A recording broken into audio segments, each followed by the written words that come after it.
Hello students, in this video we'll do passage 3 of the December 2020 ACT reading section, form D03.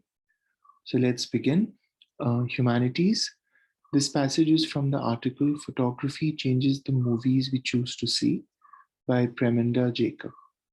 For nearly 5 decades, huge photorealistic billboards of film stars towered over the streets of Chennai, a major hub of the vibrant and prolific Indian film industry. Expertly hand-painted on canvas banners and plywood cutouts, these eye-catching advertisements extracted dreamlike images of wealth, beauty, and revenge from films screened in darkened and air-conditioned theaters and displayed them in the sunlit glare of urban thoroughfares. The selection of these photographic stills, plucked from films and enlarged to architectural proportions, 100 feet in length for banners and 40 feet in height for cutouts, was calculated to excite the public and nourish a spectatorial consciousness, what Roland Barthes, a French cultural critic who often wrote about photography, described as the experimental quality of still photographic images. Barthes recalled being transfixed by still images from movies, but then losing all memory of them while viewing the film they came from. A perception of a moving cinematic image, he explained, is always determined by the frames that both precede and follow it. In contrast, a single and isolated film still that stands alone can be viewed indefinitely and more carefully. Okay, so the passage kind of sets up the introduction of how photographs, these giant banner sized cutouts uh, that were uh, often found and that were visible on thoroughfares in Chennai in India, um, displayed the kind of glamour and the kind of scale of the films that were shown, right? And it also kind of looks at the sense of difference between a photograph and a moving picture, in that Barthes is quoted, I hope that's the correct pronunciation, Barthes is quoted as saying that a picture by itself, like a picture of a cutout or an actor, can be viewed infinite a number of times, and it can every time you can look at it and you can get a sense of the scale and the spectacle of the film. But if you were actually to watch a film, you wouldn't really remember the scene from which the photo was taken, because in a moving picture you're kind of watching it as a story. It is preceded and followed by other moving images, right? So that's a key difference between a still picture and a moving image. While the artists who crafted Chennai cinematic billboards were probably unaware of Barth's theories, interviews I conducted with them reminded me how aware they were of distinctions between still and moving images. I recall one anecdote in particular. Mr. Ved Chellam, a billboard artist and entrepreneur, explained to me that his film industry clientele routinely attempted to circumvent censorship by protesting to the authorities that the provocative still photographs featured on billboards were simply taken from film footage already cleared by the censors. The police commissioner's canny rejoinder to the publicity agent's appeals, Mr. Ved Chellam recalled, was to remind them that these questionable stills appeared on the cinema screen for only a few seconds, so viewers would soon forget them or may not even have quite seen them at all. Freezing and enlarging such images, he argued, was a different matter altogether, and displaying them prominently on major thoroughfares would likely result in costly traffic jams and additional accidents. The police routinely censored these images by pasting pieces of white paper over offending portions of the billboards. Okay, so this paragraph kind of brings out another difference between a moving picture and a still image, and a difference that is somewhat uh, that is quite far from what Barth was saying in the previous paragraph about the difference having to do with audience retention, etc. Here, the difference has to do with what is allowed in the public domain versus what is not, right? So when you have a film which is run in a theater and which is viewed by a paying clientele, that is different from a moving image that is shown on a billboard on a thoroughfare where everybody who passes that thoroughfare can see it, right? So that critical difference also relates to the kind of images that can be shown in the public domain. And the paragraph focuses on how the commissioner, before whom these publicity agents went to allow them to put up these images, he responded by saying that no, we would have to kind of look at these images critically, and we need to make sure that none of those images are inappropriate. In his work, Barthes made another different point about distinctions between photographic and painted images. A photograph, he claimed, is indexical. It has a direct and detailed correspondence to the subject, whereas in a drawn or painted image, each mark or brushstroke potentially takes on more symbolic value. So what happens when the conventions of three media coalesce? A photograph of Mr. Vedachelam at work records a complex nexus of photography, painting, and the cinema. Each medium mimics some of the characteristics of the two others. Vedachelam's painting style is photorealistic. He copies a photograph that is itself a composite of film stills. And these film stills reflect the influence of the melodramatic look of 19th century European tableau painting on the sets, costumes, and lighting of the first full feature films produced both in Hollywood and in India. Okay, so this paragraph is more interesting in the sense that we are also now looking at the kind of mix and match that happens between these three mediums: the medium of the photograph, the medium of the cinema, and the medium of the painting, which is what these banners and these cutouts which were shown were hand painted, and how they influence one another. And that is something that is going to be explored. The hybridization of these media dates back to the work of India's earliest photographers. From the 1850s to the present, local entrepreneurs operating photo studios have employed painters to enhance portrait photographs of their clients with drama and desirable accoutrements that were absent in the original photograph.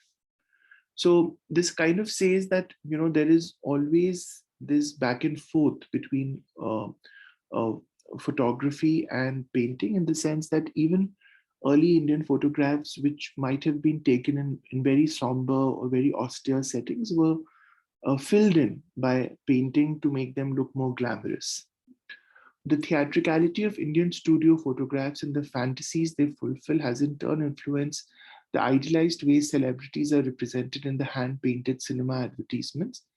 Like their counterparts in the world of studio photography, banner artists also painted directly onto a photograph in the process of creating studies for their spectacular enlargements. Using black and white poster paints, they first painstakingly outlined every detail in the photograph. Next, a photographic negative of the outlined image was projected onto the canvas or plywood surface, and a tracing was made. At every stage in the process, artists grasped a film still in one hand while wielding a paintbrush with the other hand.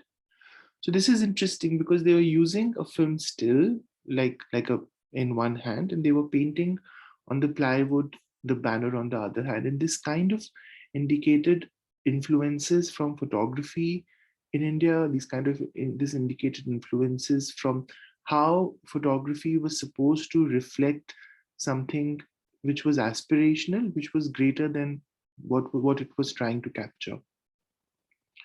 This method of transferring photographic stills onto canvas encouraged artists to further manipulate and idealize images of their celebrity subjects. Okay, so question 21. The main purpose of the passage is to argue that the Indian film industry relies heavily on billboard advertisements to increase ticket sales. Compare the histories of the Indian and Hollywood film industries as seen through billboard advertisements. Demonstrate the effect that Chennai cinematic billboards have had on movie theaters and the local economy. Explore the way Chennai cinematic billboards represent the melding of film, photography, and painting.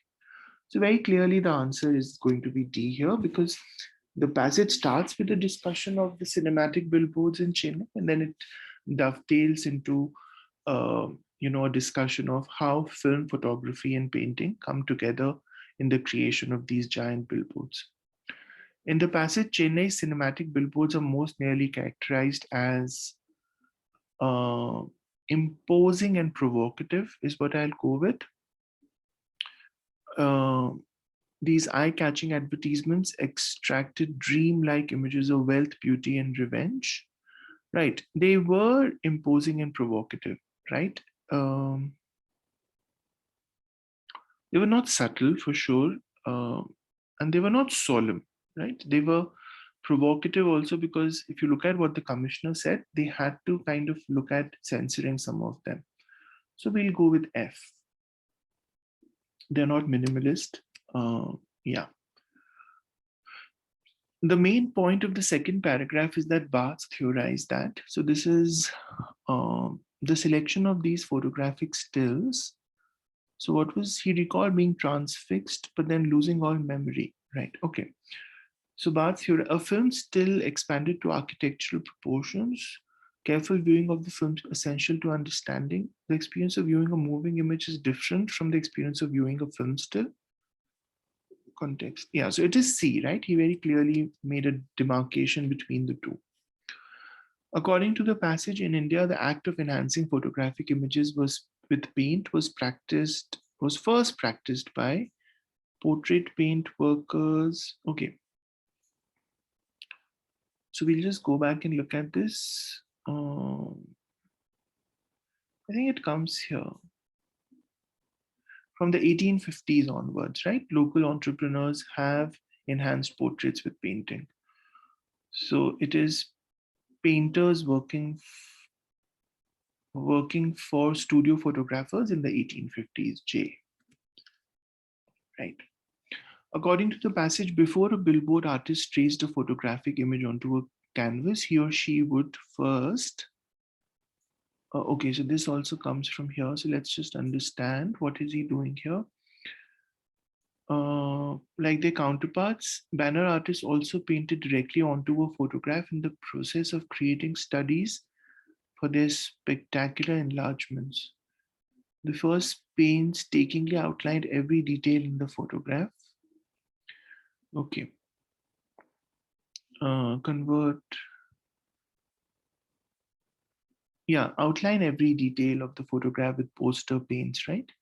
That's what it is saying, that with poster paints, they outlined every detail, line 79 to 78 to 80. So it's D. In the passage, lines 4 to 9 primarily serve to expertly hand painted on canvas, these eye-catching advertisements. So that kind of introduces the concept. Show that advertisers take different approaches, establish the appearance, function, and appeal of Chennai's cinematic billboards. Detrimental. So it's G, right? Because it's kind of bringing out the function, obviously, because it has to kind of enhance the appeal of the cinema and get people to view the film. There was the appeal because it was giant and great and big and spectacular against the film which was just watched in a darkened theater. Okay. As used in line 13, the word calculated most nearly means. So this comes, the selection of these photographic stills plucked from films and enlarged to architectural proportions was calculated to excite the public. So it was designed, right? It was intended to. It was intended to, designed to do that. So that's just A. As he is presented in the passage, Barthes claimed that compared to a photograph, a drawn or painted image is potentially more difficult, useful, likely. I think it's between H and J because it says here, yeah, a photograph is indexical. It has a direct and detailed correspondence to the subject, whereas in a drawn, each mark or brushstroke potentially has more symbolic value. So a drawn or painted image is likely to have symbolic value, right? That's what, because it is drawn, right? So it's not like a photograph, which is like just what it captures, right? It's indexical. But a drawn or painted image is symbolic. So J. In the context of discussing the artistic elements of work in Chennai's billboards, the passage author most likely uses the term complex nexus to suggest. So where does he say that? So what happens when the conventions of a photograph at work records a complex nexus of, so this kind of says, yeah, a sophisticated connection, right? It's a sophisticated connection that's not very easy to kind of, present, or not very easy to break down, right? It's a sophisticated connection between all three mediums. Based on the details in the fifth paragraph, it can reasonably be inferred that one reason billboard artists enhanced or manipulated images from films was to 65 to 84, right? So one reason enhance,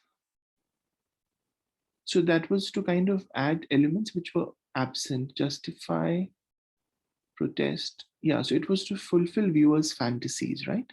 Because that's what it says here, that they try to enhance portrait photographs that were absent, and this kind of, the theatricality of this fulfilled fantasies.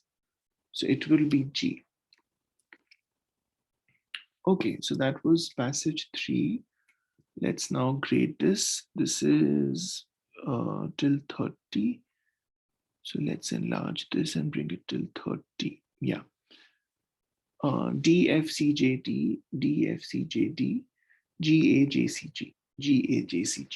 Okay, so that was passage 3 of the December 2020 ACT reading section.